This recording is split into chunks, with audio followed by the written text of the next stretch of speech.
Bonjour à tous, je me présente, je suis Noura Berada, je suis consultante formatrice pour entreprise, mais également enseignante universitaire et chercheuse universitaire en intelligence économique pour l'industrie pharmaceutique. Mes domaines de recherche sont la veille économique, le management stratégique et le marketing. L'intelligence économique, c'est faire de la veille. La veille, c'est quoi? C'est tout simplement avoir la bonne information au bon moment pour prendre les meilleures décisions. C'est pour cela qu'aujourd'hui, nous allons parler de veille économique et fiscale de l'Officine au Maroc. Mais avant toute chose, avant de démarrer cette intervention, je souhaiterais vivement remercier les laboratoires Botu pour leur confiance, ainsi que le staff Officine Plus virtuel qui nous ont permis de garder ce lien de formation continue grâce à ce format très innovant. Donc merci à eux. Pour le plan d'intervention d'aujourd'hui, c'est une veille économique et fiscale de l'Officine au Maroc. Donc l'objectif, c'est de vous tenir informés sur les changements majeurs, sur les mutations économiques qui concernent votre secteur d'activité au niveau de la fiscalité de l'entreprise. Donc pour avoir une idée et un petit tour le panorama en fait de ce qu'on va travailler aujourd'hui, c'est le projet de loi de finances 2021 avec une petite rétrospective notamment sur la loi de finances 2019 et 2020, mais uniquement sur les mesures qui vous concernent. Et également, nous allons regarder de plus près la déclaration rectificative ainsi que l'amnistie fiscale proposée récemment pour le secteur officinal. Nous allons également regarder du côté du passage de la personne physique à SARL pour le pharmacien, avantages, inconvénients et modalités. Et enfin, comment se préparer au contrôle fiscal. Donc, pour commencer, le projet de loi de finances 2021, quelles sont les dispositions qui vous concernent aujourd'hui directement ? Les principales dispositions de la loi de finances 2019 et 2020 pour l'Officine ont été, pour résumer, la suppression des droits de timbre sur les médicaments lors des paiements en espèces qui étaient de 0,25%. Effectivement, quand vous aviez un patient qui se présente au guichet de l'Officine, vous ne pouviez pas forcément lui demander de rajouter 0,25%. Et les pharmaciens avaient tendance à payer cette petite taxe, petite en chiffres, mais grande à la fin de l'année, qui représentait entre 4 000 et 6 000 dirhams de dépenses annuelles. Ces droits de timbre ont été supprimés. Également, il y a eu une exemption de la TVA sur les médicaments chers qui dépasse les 588 dirhams. L'objectif est de ne pas alourdir la comptabilité du pharmacien afin de l'encourager à avoir disponible en stock les médicaments chers sans pour autant pénaliser sa comptabilité. Aussi, il y a eu un changement majeur depuis quelques années maintenant, c'est l'obligation de mettre l'ICE sur la facture de vente. Mais la grande nouveauté en 2019, c'est qu'il fallait également la mettre sur la facture d'achat. Donc lorsque vous achetez de chez votre fournisseur, vous devez avoir l'ICE sur votre facture d'achat comme vous le mettez sur votre facture de vente. Sinon, au moment d'un contrôle fiscal, cette facture d'achat n'est pas déductible de charge. Et enfin, la grande nouveauté de la loi de finances 2020, c'est la possibilité de souscrire à la déclaration rectificative sans pénalité pour les exercices 2016, 2017 et 2018. Nous allons le voir beaucoup plus en profondeur dans les prochaines parties de l'intervention. Aussi, par rapport à l'impôt sur les sociétés, il n'y a pas eu de changement par rapport au projet de loi de finances 2021, mais par contre, il y a eu pas mal de changements au niveau de la loi de finances 2020. En effet, le taux de cotisation minimale est passé de 0,75% à 0,50%. Toutefois, il reste à 0,75% si vous êtes déficitaire sur plus de 2 ans avant amortissement. Donc, il faut absolument faire attention à cet indicateur-là. Cependant, au niveau de votre comptabilité, le chiffre d'affaires relatif à la vente du médicament doit être traité séparément car il y a une cotisation minimale qui s'applique uniquement de 0,25% pour les médicaments, ce qui n'est pas le cas pour les produits cosmétiques et pour les produits parapharmaceutiques. Seulement, le conseil est d'essayer, en tout cas quand c'est possible, de ne jamais être déficitaire, puisque le déficit appelle au contrôle fiscal. Les nouveaux barèmes de l'IS depuis 2020, juste un petit topo pour avoir une idée sur l'ensemble des secteurs d'activité et aussi pour le pharmacien. Quand vous avez un bénéfice net donc qui est inférieur à 300 000 dirhams, vous payez uniquement 10% d'impôt sur les sociétés de ce bénéfice-là.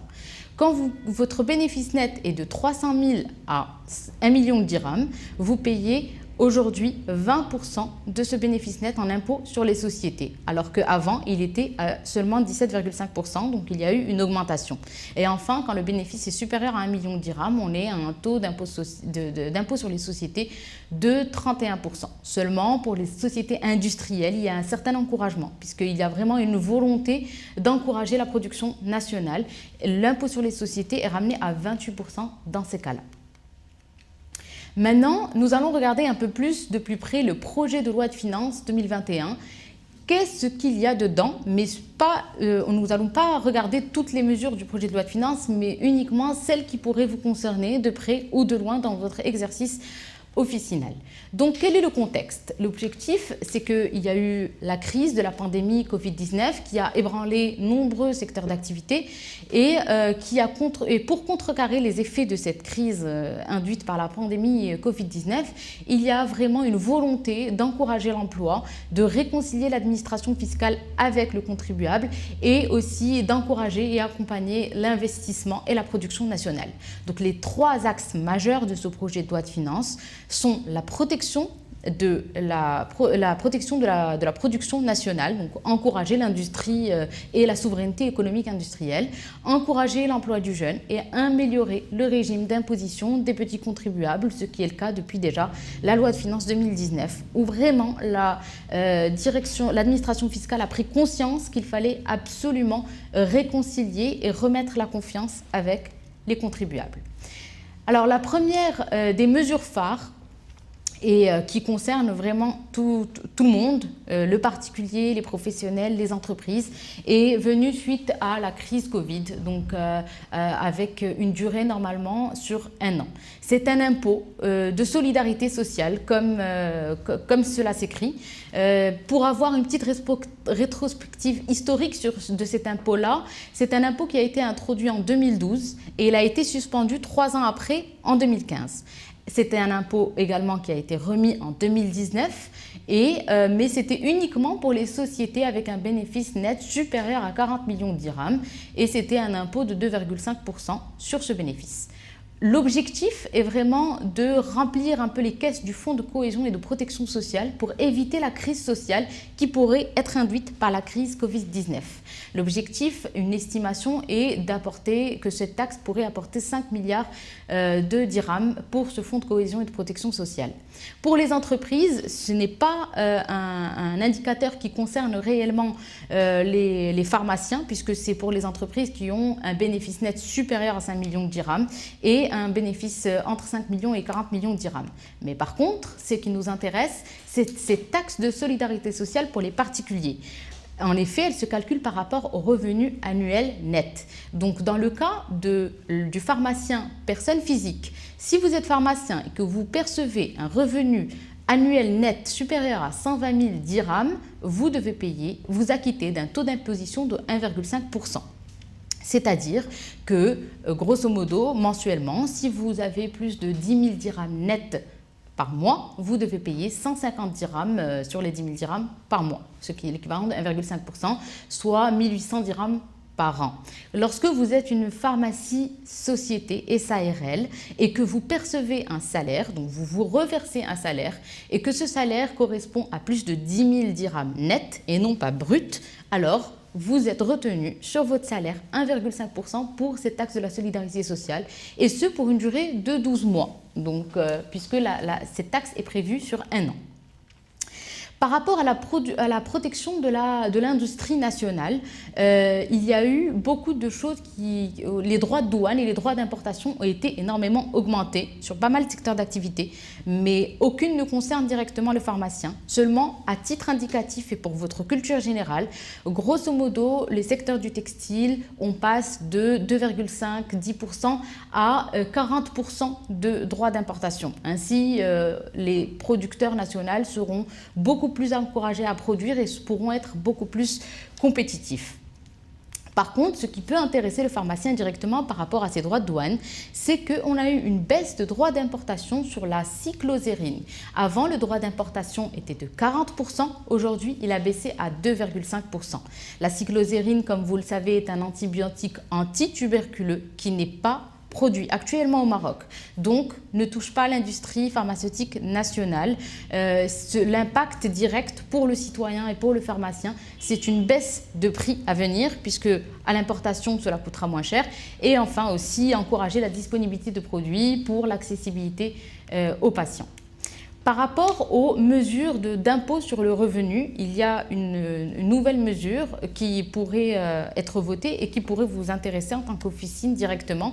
C'est qu'il n'y a pas d'impôt sur le revenu à payer pour le recrutement des jeunes de moins de 30 ans, recrutés pour la première fois en CDI et pour une durée de 2 ans. Donc, à partir du moment où vous êtes pharmacien et SARL, vous êtes concerné, mais pas personne physique. Les concernés sont les sociétés, les associations et les coopératives.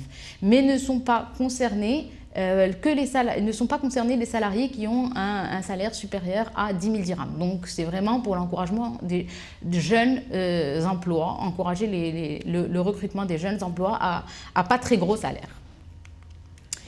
Et enfin, une mesure qui concerne l'ensemble des secteurs d'activité, mais qui est bonne à savoir, c'est la chasse aux factures fictives. Et du coup, vraiment, c'est la mise en place timide, mais réelle, du principe name and shame. Donc, d'après le Code général des impôts, toute transaction auprès d'un fournisseur doit être réellement réalisée, doit être justifiée avec une facture probante au nom de l'intéressé. Sauf qu'il y a des fournisseurs qui fournissent des factures fictives qui ne sont pas réelles avec des sociétés coquilles. Alors, dans ce cas, ces fournisseurs ont été nommés avec la liste d'ICE des sociétés livrant ces factures fictives va être dévoilée dans le portail de la DGI.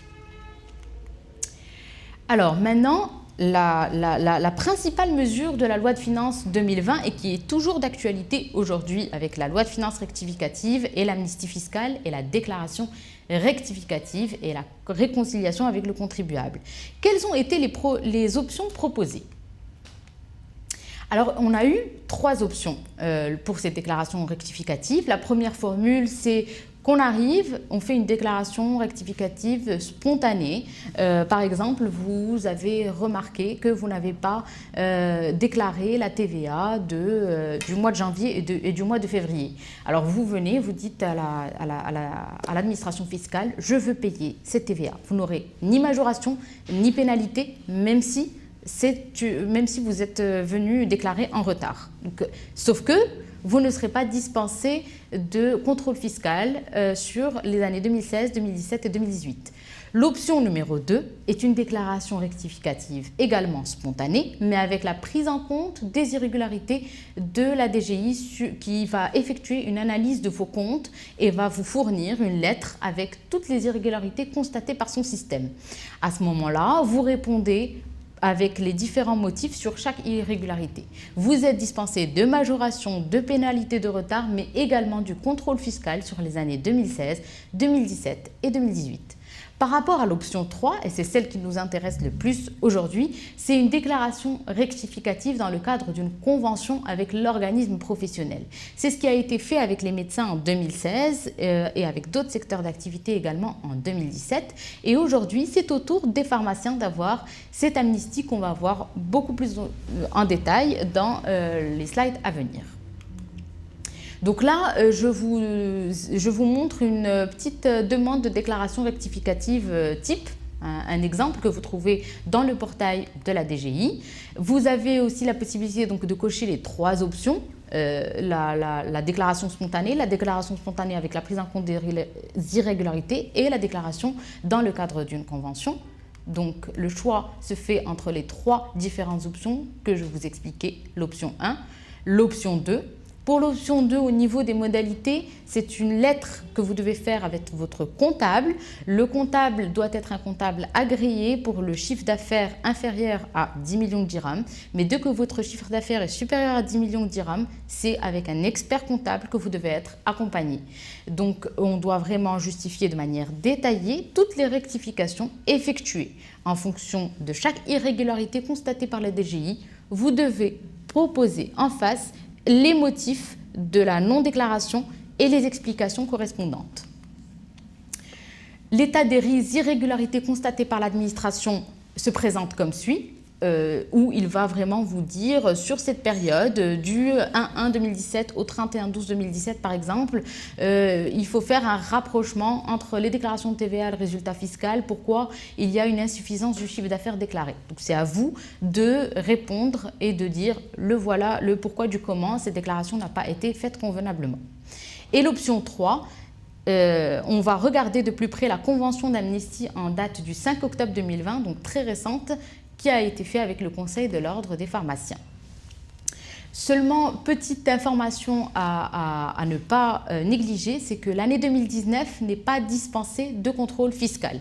Tout simplement, le législateur, la simple raison qu'il ne voulait pas que le contribuable profite du délai d'initié. En effet, le projet de loi de finances et la déclaration rectificative, on a commencé à en parler à partir déjà de octobre 2019, donc pour éviter qu'il y ait des délais d'initié et que les gens se fassent en sorte que l'exercice 2019 soit vraiment clean, et ils ont dispensé uniquement de 2016 à 2018. Maintenant, qu'en est-il de cette amnistie fiscale pour l'officine? Je vais vous donner quelques clarifications, des indicateurs et des modalités de participation. La convention d'amnistie, il y a l'impôt sur les sociétés, l'impôt sur le revenu et la taxe sur la valeur ajoutée. Elle est souscrite, donc, comme on a dit, comme pour la déclaration rectificative classique, pour les années 2016, 2017 et 2018. Donc, il y a vraiment une contribution libératoire et il y a à peu près 3 cas majeurs. Donc, si vous avez une officine qui effectue un chiffre d'affaires inférieur à 500 000 dirhams, vous devez tout simplement régler un montant de 1000 dirhams par an, soit l'équivalent de 3000 dirhams pour 2016, 2017 et 2018.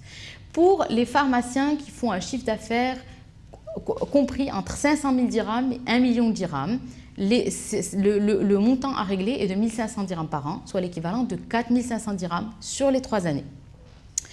Maintenant, le cas où le chiffre d'affaires est supérieur à 1 million de dirhams, on a 2 cas qui se présentent avec des conditions. Le premier cas est que vous avez une marge brute de 27% et un résultat net fiscal, donc un bénéfice net après avoir tout payé, vos impôts, vos charges d'exploitation, de 8%. À ce moment-là, vous payez 0,5% de votre chiffre d'affaires. Donc 0,5% du chiffre d'affaires de 2016 plus 0,5% du chiffre d'affaires de 2017 plus 0,5% du chiffre d'affaires de 2018. Seulement, si cette marge brute est inférieure à 27% et si le résultat net est inférieur à 8%, alors il faut effectuer une déclaration rectificative. Donc on revient à l'option 2 de la déclaration rectificative, accompagné par votre expert comptable, le comptable agréé, pour justifier pourquoi cette marge est inférieure à 27%. Alors, juste pour comprendre un peu mieux ces indicateurs, qu'est-ce qu'un taux de marge brute? Un taux de marge brute, c'est la différence entre le prix de vente de votre médicament et le coût de revient de ce médicament. Tout simplement, à combien vous l'avez acheté, le prix de vente, à combien vous l'avez vendu et à combien vous l'avez acheté. Attention, il faut que cette marge brute ne soit pas inférieure à 27%. Juste pour avoir une idée sur le calcul de cette marge brute, je vais vous donner quelques indicateurs coefficients. Généralement, vous prenez votre chiffre d'affaires hors taxe. Donc attention, on calcule toujours un chiffre d'affaires hors taxe. Et on met ce chiffre d'affaires hors taxe sur l'ensemble des charges. Si vous avez le chiffre d'affaires, par exemple un chiffre d'affaires de 100 dirhams, bon, c'est juste à titre d'exemple, divisé donc par l'ensemble de vos charges, 66 dirhams, vous devez retrouver un coefficient de 1,51, soit 34% de marge brute. Généralement, la marge acceptée en officine ne doit pas dépasser 34%, elle est toujours autour de 30%. Donc, il faut rester vraiment dans ces eaux-là. La meilleure manière de connaître sa marge brute est le calcul de ce coefficient qui ne doit pas être inférieur à 1,38. Donc, chiffre d'affaires hors taxe sur vos charges. Les marges de l'officine se présentent comme suit. C'est généralement pour les prix de vente inférieurs à 280 dirhams en TTC, on a généralement autour de 33-34% de marge et c'est ce qui représente 91-90% du marché. Ensuite, on a les médicaments un peu plus chers, donc tous ceux qui sont dans la tranche 280 à 962 dirhams. On a une marge qui tourne autour de 29,7% et ils correspondent à 7% de part de marché. Enfin, pour les médicaments très chers, on se situe autour d'une marge de 10 à 15% en général, puisque ce sont des forfaits de 300 et de 400 dirhams pour les médicaments supérieurs à 962 dirhams, 300 dirhams. Et pour les médicaments qui coûtent plus de 2875 dirhams, vous devez avoir une marge de 400 dirhams. Donc, suite à ces données-là, l'administration fiscale a jugé bon de fixer un taux de marge brute à 27%. Par rapport au bénéfice net, qu'est-ce que c'est? Alors là, si vous visualisez un peu votre bilan, vous avez la partie actif, la partie passif. Au niveau de la partie passif, dans le premier volet, vous avez les capitaux et en dessous, vous avez une rubrique résultat de l'exercice. Le résultat de l'exercice est ce fameux bénéfice net. Donc, une fois que vous prenez ce bénéfice net, ça veut dire que vous avez payé toutes vos charges, tous vos salariés, toutes vos charges de fonctionnement, vos charges financières, les frais de la banque, etc. Et aussi, vous avez payé votre impôt et voilà ce qui vous reste. Donc, ce qui vous reste divisé par votre chiffre d'affaires hors taxe doit vous donner un taux de bénéfice de 8%. Alors, juste pour avoir une idée sur comment se calcule le prix du médicament, le fabricant, il a un prix fixe, donc avec une TVA de 7%. Ensuite, il y a l'intermédiation du grossiste répartiteur qui a une marge de 11%. Et ensuite, vous avez donc la pharmacie d'officine, où vous avez la marge qui est calculée par rapport au prix fabricant plus la TVA. Donc, à titre d'exemple, un prix fabricant TTC de 107 dirhams va revenir à peu près à un prix public de vente en pharmacie à 179,76 dirhams. Les modalités de cette amnistie fiscale. Donc, tous les pharmaciens, les 12 000 pharmaciens officinaux au Maroc sont concernés.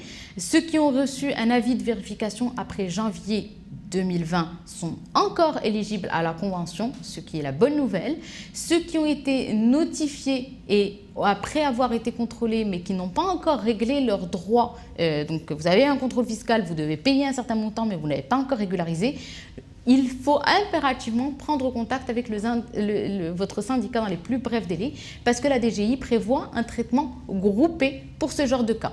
Également pour les cas qui font la transformation de personnes physiques à SARL. Donc, une fois, les pharmaciens qui ont souscrit à cette contribution libératoire bénéficient de la dispense du contrôle fiscal sur les années 2016, 2017 et 2018 et je vous encourage vivement à y adhérer puisque ce genre d'amnistie a été fait pour d'autres secteurs d'activité qui sont aujourd'hui très satisfaits. En effet, pour les médecins, tous ceux qui ont souscrit n'ont pas ensuite été contrôlés, alors que ceux qui n'ont pas souscrit ont été réellement contrôlés. La date limite de cette déclaration rectificative dans le cadre de la convention avec votre organisme professionnel est le 15 décembre 2020. Donc, il ne reste plus beaucoup de temps. Allez vers votre comptable pour pouvoir démarrer le processus. Je vous fais juste un petit panorama à titre informatif sur quelles sont les différentes étapes pour que vous sachiez comment le faire, même si vous devez être accompagné par votre comptable, mais au moins vous avez une idée sur quelles sont les différentes étapes. Il faut tout simplement aller sur Simple attestation, accéder au portail de la DGI, vous avez un menu téléservice simple, vous cliquez sur vos attestations, puis accéder à Simple attestation Vous avez votre login et vos mots de passe que vous connaissez. Vous rentrez. L'étape 2, c'est que vous allez faire la demande de l'État des éléments à retenir en cas de convention, parce qu'il y a la déclaration rectificative où il n'y a pas de convention, comme je vous ai dit, donc l'option 2, et l'option 3, donc avec la convention, vous cliquez sur l'option 3, demande de l'État des éléments à retenir dans le cadre de la convention, où ils vont vous demander les fameux indicateurs si vous avez supérieur à 1 million de dirhams. Et puis vous déposez tout simplement votre demande. Le traitement ensuite est réalisé par la DGI, où vous pouvez faire un suivi de la demande. Si la DGI n'a pas encore traité votre demande, vous pouvez toujours l'annuler durant le suivi. Mais une fois que la CGI a traité votre demande, vous allez récupérer cet état. Soit elle va vous demander de justifier le 27% et le 8% dont nous avons discuté, soit ce sera bon pour elle. Et à ce moment-là, vous renseignez votre déclaration rectificative, vous la validez et vous versez les droits correspondants. Et tout ça est en ligne. Donc voilà un état des éléments à retenir pour la souscription d'une déclaration rectificative dans le cadre de la convention entre la DGI et l'organisation, donc pour que vous ayez une idée du modèle. Maintenant, après avoir vu en fait les principales dispositions de la loi de finances 2021, rétrospective sur les mesures phares qui sont toujours d'actualité de 2019 et 2020, ainsi que l'amnistie fiscale dans le cadre de la Convention, je vais vous informer par rapport au passage de la personne physique à SARL. C'est un débat qui est présent depuis déjà 2011, puisque en 2011, il y a eu vraiment une loi de finances qui a essayé d'encourager cette transformation de personnes physiques à SARL. C'est une recommandation du Fonds monétaire international pour le Maroc, pour la structuration de son tissu économique, et afin que tout le monde puisse vraiment être dans une structure formelle et qu'il y ait vraiment un passage d'une économie plus formelle à une économie formelle et transparente. On a un tissu de PME, TPE qui sont plus de 90% des entreprises, et on a à peu près 12 000 pharmaciens, donc 12 000 SARL qui payent leurs impôts sur les sociétés, etc. C'est vraiment très structuré. La SARL peut avoir un contact directement avec la banque, le fournisseur, donc il y a vraiment une traçabilité et des systèmes d'information pour faire en sorte que le pharmacien devienne vraiment un agent économique à part entière. Alors maintenant, juste un petit peu de façon complètement objective, le passage de la personne physique à SARL sur le plan juridique, sur le plan social, sur le plan gestion et sur le plan fiscal, quelles sont les modalités, les avantages, les inconvénients pour l'une et pour l'autre. Alors sur le plan juridique, la SARL, c'est constitué par une personne, donc un associé unique. En effet, une pharmacie ne peut pas une pharmacie égale un associé, ou par plusieurs associés. Ne supportons pas les pertes qu'à concurrence de leurs apports. Donc, en fonction de ce que vous n'avez pas apporté dans le capital, si la SARL vient à être redressée, vous n'êtes responsable qu'à hauteur du capital apporté. Or, la personne physique est responsable des dettes de la pharmacie sur l'ensemble de son patrimoine. Donc, si votre pharmacie est en défaillance, vous êtes personnellement responsable de cette pharmacie et vous devez vraiment sortir l'argent de votre poche pour la redresser. Sur le plan social, il y a les bénéfices des avantages de la CNSS avec la SARL, donc il y a des allocations familiales, des indemnités, l'AMO, la pension de retraite, etc., qui ne sont pas encore vraiment mises en place avec la personne physique, où vous devez plus avoir une mutuelle personnelle. Au plan de gestion, et c'est surtout là que c'est important, vous avez en personne physique le même compte et les mêmes dépenses qui se mélangent entre dépenses personnelles et dépenses professionnelles. Or, ça ne permet pas de connaître vraiment son taux de rentabilité et son taux de bénéfice, et cela peut créer vraiment un déficit dans la trésorerie, et c'est ce qui peut créer malheureusement la non-disponibilité de certains médicaments en stock. Alors qu'en SARL, votre personne physique a un compte physique, a un compte courant, donc personnel, et votre SARL a un compte SARL, et vous pouvez investir dans votre pharmacie avec ce compte-là et uniquement avec ce compte-là. Donc c'est beaucoup plus clair en termes de gestion. Au niveau fiscal, il y a une économie fiscale sur la plus-value de l'apport lors de la transformation de personnes physiques à SARL, Et là, avant, la personne physique paye 38% de son revenu, donc l'impôt est de 38%, alors qu'on l'a vu, l'impôt sur les sociétés, donc dans le cadre de la SARL, lorsque le bénéfice net est inférieur à 300 000 dirhams, il est uniquement de 10%. Et même si le bénéfice allait jusqu'à 1 million de dirhams, il n'est que de 20%, VS les 38% d'hier qui sont imposés aux pharmaciens en personne physique. Alors, il y a aussi un cadre réglementaire dans cette transformation.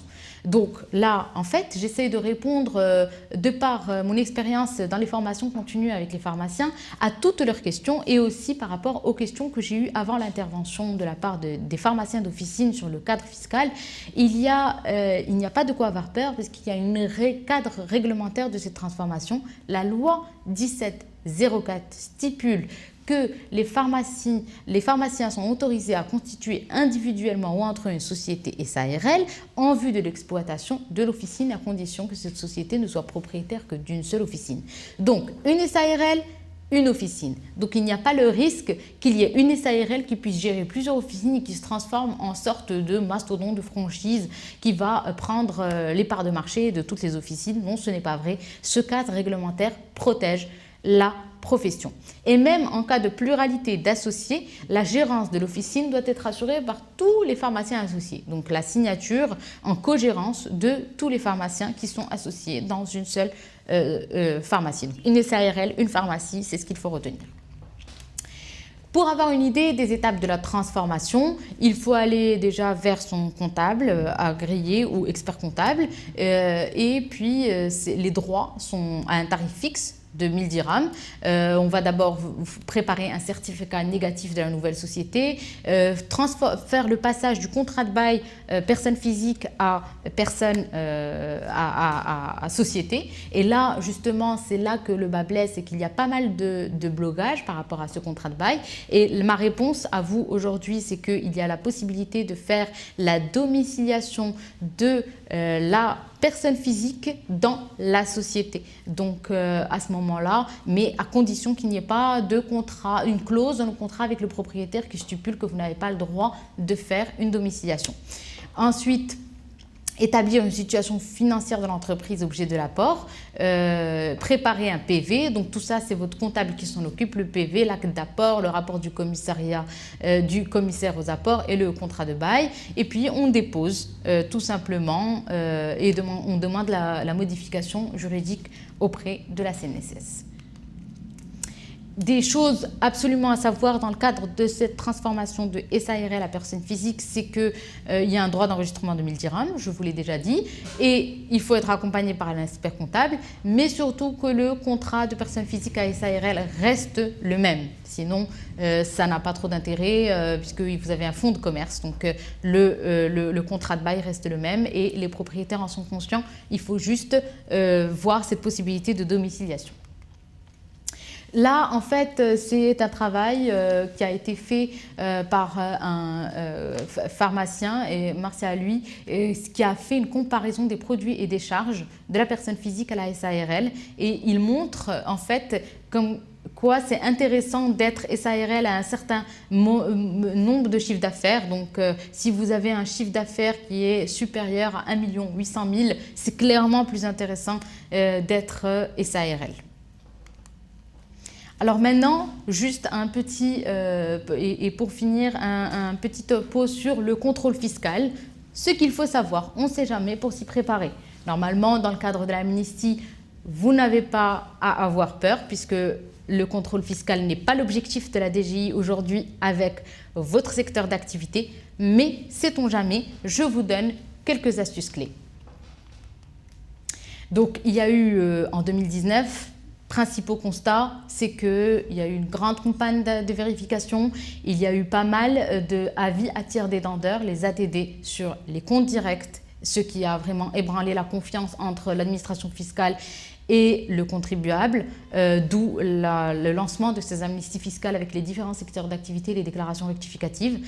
Mais en contrepartie, il y a eu vraiment une montée en compétences de l'administration fiscale. Il y a eu une formation des vérificateurs. Avant, c'était juste des analystes financiers classiques. Aujourd'hui, c'est des brigades par quartier qui sont vraiment formés sur des indicateurs clés. Mais il y a aussi un système très puissant dont s'est dotée l'administration fiscale qui permet de remonter les anomalies de façon automatique avec des indicateurs clés et qui va envoyer en fait des lettres de façon automatisée aux contribuables. Donc la majorité ont reçu des lettres fin 2019, juste avant la déclaration rectificative de 2020, pour leur dire voilà, on a remarqué que vous aviez des irrégularités. Et bien ces lettres-là ne sont même pas faites au niveau humain, sont signées au niveau humain, mais c'est des systèmes très puissants qui font des lectures de bilan et qui constatent les irrégularités. Mais aussi, la nouveauté, c'est qu'il y a eu des liaisons informatisées et automatisées avec la conservation foncière. Donc, à partir du moment où vous achetez un bien, un appartement, ou la conservation foncière informe la DGI. Donc, vous avez un petit peu une traçabilité sur l'ensemble des dépenses du contribuable. Et puis, surtout, il y a la possibilité aussi de demander des informations aux banques, même si cette liaison n'est pas encore formelle, mais quand même, les liaisons informatisées sont en train d'aller vers l'avant. Donc, par rapport à la lettre de demande d'explication dont je vous ai parlé, que beaucoup de contribuables ont reçu fin 2019, c'était une lettre de demande d'explication par rapport aux irrégularités. C'est exactement comme l'état de régularité dans l'option 2 de la déclaration rectificative où vous devez répondre. Alors, beaucoup se sont préparés au contrôle fiscal en ayant peur, mais ensuite on fait les déclarations rectificatives. Par rapport au contrôle fiscal, voilà ce qu'il faut savoir. Une fois que vous avez un inspecteur qui arrive, il va demander des documents. Ces documents doivent être disponibles ou en tout cas disponibles assez rapidement. Le premier document demandé sont les registres légaux. Alors qu'est-ce que les registres légaux? C'est le journal général et le livre d'inventaire. Le journal général, généralement, c'est des livres noirs que vous trouvez dans tous les bureaux tabac qui doivent être paraphés au tribunal de commerce directement le jour de la création de l'entreprise. Vous me direz, il n'y a que le comptable pour savoir si ça a été le cas ou pas et si vous avez créé votre entreprise avec ce comptable ou non, vous avez changé entre-temps. Alors apparemment, il y a toujours la possibilité de le faire de façon pas forcément formelle, mais essayez de les avoir quand même, au cas où, pour ne pas se retrouver à devoir le faire à la dernière minute. Par rapport ensuite au livre d'inventaire, c'est vraiment un inventaire c'est les 6 premières pages du bilan que vous collez sur le fameux carnet noir du bureau tabac et vous avez le détail d'inventaire avec les différents produits que vous avez. Comme c'est très difficile de les écrire vraiment un à un à la main, il y a de plus en plus une acceptation pour faire une impression de cet inventaire-là et il faut seulement le parapher et le cacheter à la main pour faire foi que réellement il a été cacheté, arrêté à la main. Enfin, deuxième nature de document qui est demandé, c'est les livres comptables. Livres comptables constitués par le journal général, le grand livre, la balance et le bilan sur les 4 dernières années, puisque un contrôle fiscal se fait sur les 4 dernières années. Peut aller depuis 2018 jusqu'à 10 ans avant, si il remarque que vous avez un déficit, c'est-à-dire un résultat net négatif qui remonte à une cause avant les 4 années prescrites par la vérification. Enfin, les troisièmes documents sont les journaux de paie et les documents annexes. Donc, vous avez tout ce qui est facture d'achat, vos factures de vente et le rouleau de machine de caisse que vous avez en pharmacie. Enfin, les déclarations sociales et déclarations CNSS avec les différents bulletins de paie de vos employés et les différentes déclarations CNSS, bordereaux, etc.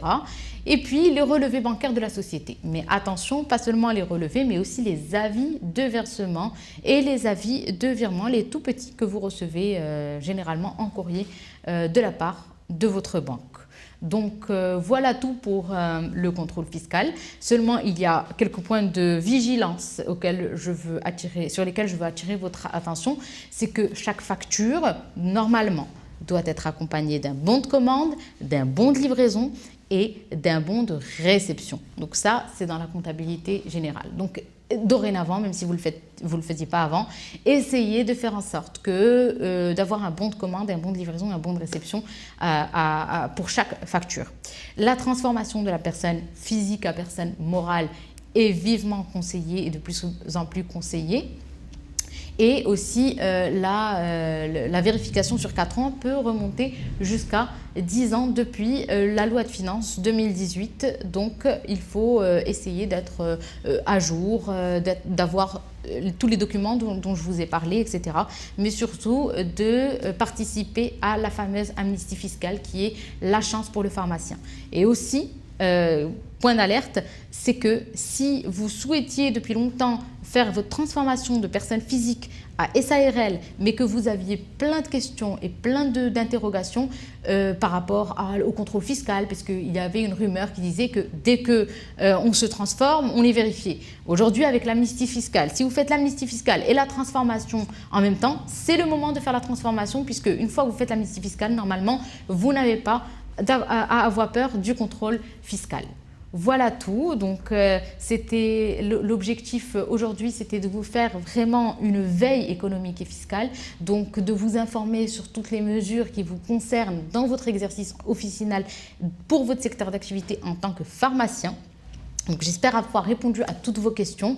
Merci de votre écoute et très heureuse d'avoir animé cette e-conférence avec vous.